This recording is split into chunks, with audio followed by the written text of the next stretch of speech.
اسلام میں اذان کی بہت ہی زیادہ فضیلت ہے۔ اذان شعائر دین میں سے ہے۔ اذان کا احترام، اذان سے محبت ہر محبت کا ایمانی تقاضا ہے۔ اذان دینے کی فضیلت حضرت معاویہ رضی اللہ تعالی عنہ سے مروی حضور نبی اکرم صلی اللہ علیہ وسلم کی اس حدیث مبارکہ سے ثابت ہے۔ قیامت کے دن جب مؤذن اٹھیں گے تو ان کی گردنیں سب سے بلند ہوں گی۔ اس کا مطلب ہے کہ میدان حشر میں جب تمام لوگ گرمی سے پسینے میں شرابور ہوں گے، مؤذنوں کو کوئی پریشانی نہیں، تب ان کی گردنیں بلند ہوگی۔ اس کا مطلب یہ بھی ہے کہ مؤذن کی اذان سن کر لوگ مساجد میں نماز پڑھنے جاتے ہیں تو نمازی تابع اور مؤذن متبوع ہوا، اور متبوع چونکہ سردار ہوتا ہے اس لیے قیامت کے دن اس کی گردن بلند ہوگی تاکہ اس کا سر نمایاں نظر آئے۔ جہاں اذان دینے کی اتنی فضیلت ہے، وہیں اذان کا احترام نہ کرنے کی سخت ترین و قید اور سخت سزائیں بھی ہیں۔ ان میں سے کچھ سزائیں تو اس دنیا میں ہی ہیں۔ آج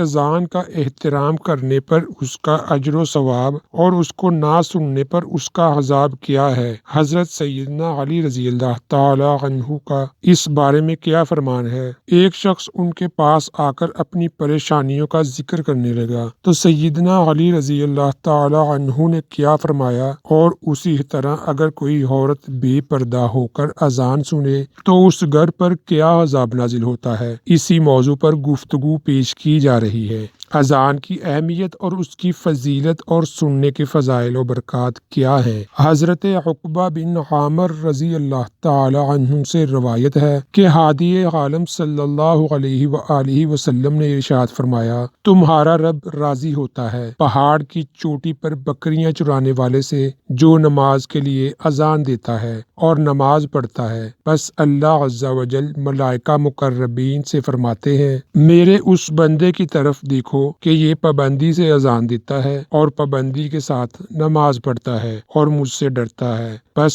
میں نے اپنے اس بندے کے گناہ بخش دیے ہیں اور میں اس کو جنت میں داخل کروں گا۔ یہ اجر و ثواب تو اس شخص کے لیے ہے، ابو داؤد نسائی، جو اذان دیتا ہے، اور اس شخص کے لیے بھی بہت ہی زیادہ اجر و ثواب رکھا ہے جو جیسے ہی اذان کی آواز آئے اپنے سب کام کاج کو صرف اذان کے احترام میں چھوڑ دیتا ہے اور اذان سن کر اذان کے الفاظ دہراتا ہے۔ حضرت عمر رضی اللہ تعالی عنہ سے مروی ہے کہ حضور صلی اللہ علیہ وسلم نے ارشاد فرمایا، جب مؤذن اللہ اکبر کہے تو تم میں سے بھی ہر شخص یہی الفاظ دہرایا کرے، پھر جب مؤذن اشہد ان لا الہ الا اللہ کہے تو تم میں سے بھی ہر شخص انہی الفاظ کو دہرائے، پھر جب مؤذن اشہد ان محمد رسول اللہ کہے تو تم میں سے بھی ہر شخص یہی الفاظ دہرائے، پھر جب مؤذن حی علی الصلاۃ کہے تو تم میں سے ہر شخص لا حول ولا قوت الا باللہ کہہ کر اس کا جواب دے، پھر جب مؤذن حی علی الفلاح کہے تو تم میں سے ہر شخص لا حول ولا قوت الا باللہ سے اس کا جواب دے، پھر جب مؤذن اللہ اکبر کہے تو تم میں سے بھی ہر شخص یہی الفاظ دہرا کر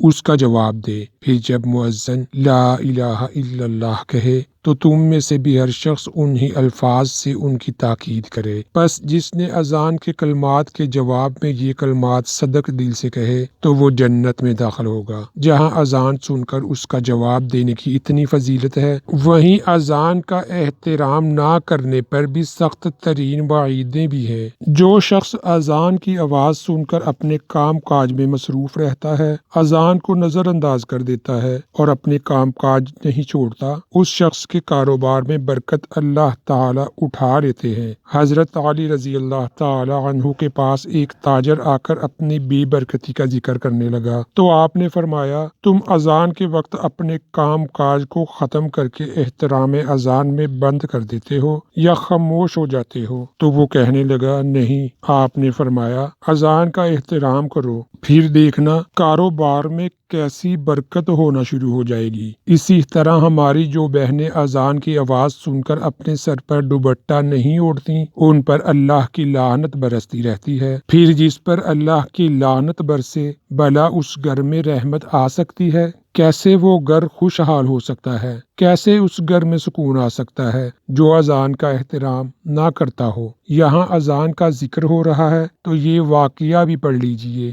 سندھ کے ایک گاؤں سے تبلیغی جماعت کا گزر ہوا تو پتہ چلا کہ یہاں کے لوگ بے دین ہیں، انہیں کلمہ تک نہیں آتا، حلال و حرام کی تمیز نہیں، خدا رسول کا نام نہیں سنا۔ ان اللہ کے بندوں نے انہیں دین کی دعوت دینے کا سوچا اور وہاں پہنچ گئے۔ گاؤں والوں نے اس شرط پر بات سننے کی حامی بھری کہ ہمارے ہاں ایک خاتون کا انتقال ہو گیا ہے، لہذا اسے سپرد خاک کریں۔ جماعت والوں نے کفن دفن کا ضروری انتظام کیا، جنازہ پڑا، ایک جگہ کو قبرستان کا نام دے کر خاتون کی تدفین کر دی گئی۔ دوران تدفین جماعت کے ایک ساتھی کے ضروری کاغذات قبر میں گر گئے۔ کاغذات اہم تھے، اس لیے قبر کشائی کا فیصلہ ہوا۔ اس صورتحال میں میت کے گھر والوں سے اجازت لی گئی۔ ان کی اجازت سے قبر کو کھولا گیا تو دیکھتے ہیں کہ قبر روشن اور نور سے پر ہے، ہر طرف پھول بکھرے پڑے ہیں، میت کا پورا جسم گلاب کی پتیوں سے ڈھکا ہوا ہے، ایک سرخ گلاب میت کے ہونٹوں پر رکھا ہے جس سے قطرہ قطرہ پانی میت کے حلق میں جا رہا ہے۔ قبر کھلتے ہی ہر طرف خوشبو پھیلنے لگی، لہذا جلدی قبر کو بند کر دیا گیا، کیونکہ ایسے معاملات اللہ اور بندے کے درمیان راز ہوتے ہیں۔ میت کے گھر والوں کو اس عظیم نعمت کی خوشخبری سنائی اور ساتھ ہی اس کی وجہ بھی پوچھی گئی۔